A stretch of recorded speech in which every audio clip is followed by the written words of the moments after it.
What's up everyone, Majin here, and in today's video we'll be ranking the 9 current era hashira from weakest to strongest, and I'll be giving my justification for each playlist. Wait, before we move on, you should subscribe and hit that like button, as it's the best way to support the channel. And now with that said, let's get right into it. 9. Tengen Uzui, the sound hashira. Firstly, I'd like to address a few misconceptions with Uzui right off the bat, as people tend to overrate him by believing that Gyutaro could have been Upper Moon 4 without Daki, but this was simply never stated. As Muzan clearly states, Gyutaro would have won had he fought by himself from the beginning, and that Daki was a hindrance. What Muzan is specifically referencing here is Gyutaro's poison and his one literal weakness, his sister. As we know, it's the only way to take down Gyutaro, is to cut down his head of him and his sisters, and nothing about him raising through the ranks without her. As we know, together they are upper 6, and as stated, he seems stronger with her because he can control her, and blood battles exist for a reason. With that being said, Uzui went relative at best to the weakest Upper Moon, making him the weakest hashira, but he's top 3 in my heart. Number 8. Kyojuro Rengoku, the Flame Hashira. I know this placement is going to confuse some people as he fights Upper Moon 3 Akaza and seemingly does well, but what is widely known is Akaza was indeed holding back. Not only did he force a flame breather onto the defensive, which is a predominantly offensive style, he also didn't use some of his signature attacks like the Helm Breaker, specifically stated to be his specialty, which is the act of breaking a sword on its side, as he wanted Rengoku to become a demon, even implying in time he would be on his level. And no, Muzan ordered him doesn't work, as Akaza is known for disobeying for battle's sake, as we see within his fight with Giyu and Tanjiro. Though I have him this low, he is not weak, as Uzui pretty much declares inferiority to Rengoku and is the first instance of the see-through world into the story, although minorly. With this being said, I do believe that gaining a mark, he would skyrocket up the list, and I'll explain where I believe he'd go when we get there. 7. Mitsuri Kanroji, the Love Hashira. Mitsuri was able to hold off Upper Moon 4's strongest emotion on her own for hours, stalling for Tanjiro and company, and the only reason why she didn't outright win is that Hantango isn't the main body. As I highlight here, she cuts off his head, but it didn't matter because he's not the main body. And for those who have some contention with Mitsuri above Rengoku, seeing as though he was holding back, Rengoku still fought Akaza, well, the feats we go over for Mitsuri are for her base. She later goes on to get decent feats on a weakened Muzan with her mark, and Rengoku also flat out says Mitsuri will surpass him one day, from his own prediction. And as we see, she does. Though she's clumsy, she's not to be underestimated. Her attacks are stated to be faster than that of Tengen Uzui, a character with the fastest running speed, and by the end she was outperformed by base Iguro and is outscaled by pretty much everyone else above her. 6. Shinobu Kocho, the Insect Hashira. I know, immediately some of you guys want to click off at this placement, but hear me out. Shinobu essentially is put into a similar position as Rengoku, a forced battle with an Upper Moon, solo. Difference being, she fights a stronger demon in Doma, Upper Moon 2, and does roughly the same as Rengoku did as Akaza. Though a good chunk could have likely been off screen, as Doma counts the time she tags him up to being 5 before she uses her strongest attack, meaning about 3 or so of her attacks were on him or off screen. And in her fight against Doma, she was briefly able to move faster than Doma could perceive, making mixtures of deadly poisons with each attack she landed. So there's no doubt in my mind with the speed she showcased and the intelligence of adapting her poison to her opponent, I have no doubt she'd be able to make a poison that can affect anyone she'd fight. She was also stated to be the fastest hashira he had ever fought, while at first glance this is a baseless claim, as we don't know any of these randoms. But you can argue the statement included some of our current era hashira, as we know demons share information via Muzan sales and communicating, with Doma outright stating the poison is around 700 times stronger than the one he used on Rui's Mountain. So the only way he'd know something like this is via information sharing. This theory of mine is further proved in the story, as Shinobu even confirms they've been sharing information. And with this line of reasoning, you could argue she'd be above the likes of Red Light District Tanjiro, Rengoku, Uzui, and Mitsuri in combat speed, along with a few others if you believe they share informations on their physicals as well. Now, for the next 3 hashira, I sort of see them as interchangeable to an extent, but I'll be giving my specific reasoning for each placement, those specific characters being in the following order. 5th, Iguro Obanai, the snake hashira. Fourth, Tomioka Giyu, the water hashira. And third, Muichiro Tokito, the mist hashira. Starting with Iguro, I can't really put him above the other two due to a couple of reasons, as he was essentially at 100%, whilst Muichiro and Giyu both had their hardest fights up until that point, while Iguro was essentially playing super tag with Nakime and Mitsuri.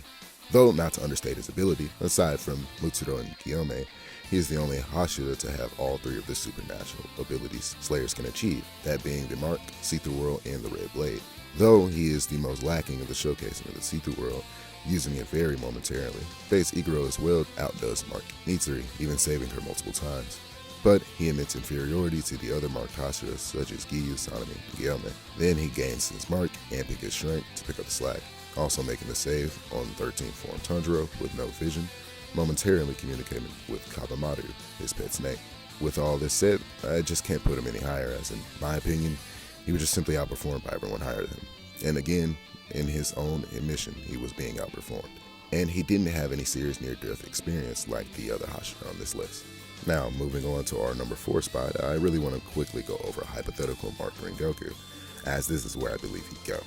As he does a little more damage on a sort of casual Akaza than base Giyu, but this isn't to discredit Giyu, as water breathing is a pretty defensive style in itself. This fight would probably just come down to a dead calm versus 9th form conversation, which I'm not really here to get into, Giyu versus Rengoku, maybe for another day. But Akaza states that in his base is pretty much at its peak, so granting him a mark or a red blade, I'm sure he'd be close to this level. But back to Giyu. Giyu was able to fight relative with his mark, making the save on Tanjiro plenty of times. And later in the fight against the weakened Muzan, he's able to outperform Iguro by Iguro's own admission, and play good defense on Muzan, and even Muzan mentions his assistance towards the other hashira. And he was able to stall Demon King Tanjiro until he was returned to normal. Though I believe these feats are too unquantifiable to get him any higher, even though Yushido states that Tanjiro was stronger than Muzan, he also goes to mention Nezuko as well, which is, it's not much. She's at best upper moon 4 level, being generous, and even with that, there's no way to prove that the statements mean this strength as a human Nezuko tanks an attack. And Giyu mentions how Tanjiro isn't killing Nezuko or really doing anything at all, as it's implied Tanjiro was fighting the demonization the entire time. And there's no concrete way to say that the poison was out of the system yet, as Khan now stabbed him with the same cure that they used on Nezuko, and not the same thing as Muzan, and somehow it instantly worked. Whatever, I'm tangenting, but before I want to move on, I kind of want to highlight how much Akaza could have been holding back against Rengoku, as when Tanjiro first meets Akaza, he couldn't even perceive Rengoku or Akaza's movements. Then, with later fighting with Giyu, Giyu states that Tanjiro is hashira level, and Akaza was still swapping hands with the both of them, even later when Giyu got his mark. With all the yap out of the way, this is why I believe Giyu is concretely number 4 in my mind. Now, finally, Muichiro. Seeing as he was not there for the fight against Muzan, putting him this high is probably a bit confusing. But I believe that had he been there, the fight would not have been nearly as difficult, as after he unlocks the see-through world, which is more than likely around the same time as Gyomei, which is according to Kokushibo, the middle of the fight, as he went from getting blitzed by base Koko, then later dodging multiple attacks from Longsword Koko, whose speed put Sanemi on the defensive, forcing him to use all his strength towards dodging, and eventually forcing him to give up as he can no longer keep up with Gyomei and Kokushibo, until Muichiro returns to the field, making the save. Then he reacts to attack Mark Sanemi's, who was struggling to keep up with, not once, not twice, not 3 times, but 7 times, even being the reason they won with his red blade.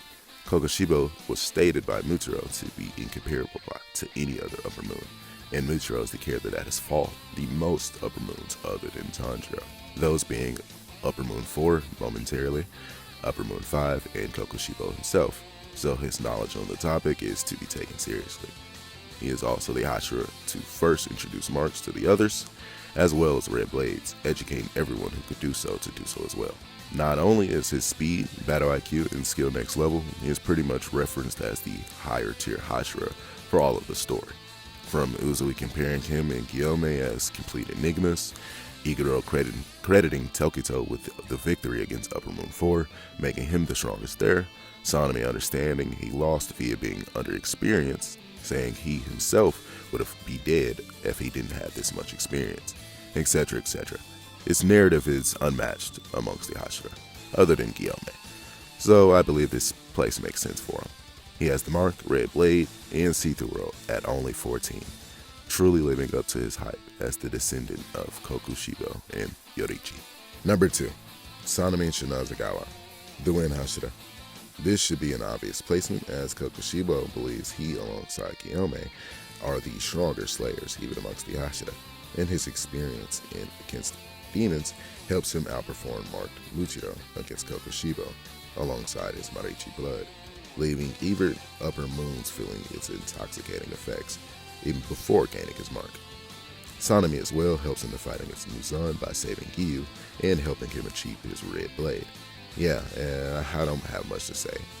This placement feels like a given for everything else we've already gone over. Next, now for the obvious number 1 placement, Gyomei Himejima, the Stone Hashira. We all knew he was going to be here. Bro's cracked. He's on a completely different level from any other hashira of the current era, having more narrative hype than even Muichiro, like how Mitsuri and the others constantly glazing him, saying when he shows up it's like a breath of fresh air, and how Shinobu wishes she had his strength, etc., even being implied to have gotten his mark before the Kokushibo fight. And in that fight he was highlighted as the biggest threat by Kokushibo, and he has great usage of the see-through world, recognizing Muzan's weak points before anyone else in the fight, including Tanjiro, as well as using it in a fight with Kokushibo, as I stated earlier, being able to give himself a red blade with no aid bars, something that only Iguro and Muichiro have replicated. Even in his base, his blows were able to blow through Muzan before the poison enters his beak. And Yuichiro, even while seeing 13 form Tanjiro fight Muzan one-on-one, pretty much lost all hope when he saw Gyomei unconscious. And most people agree that he's the strongest in the core, even before getting all the aforementioned amps. But again, I don't think many people were surprised by this placement. But I wanted to give the strongest some love. And that concludes our ranking. I hope with all the things I mentioned, we can all come to similar conclusions, or hell, you just found the video plain entertaining. Thank you all so much for watching, subscribe, and stay tuned for other anime content I plan, as I have some very, very interesting videos coming soon. And one more thing, follow the Twitch.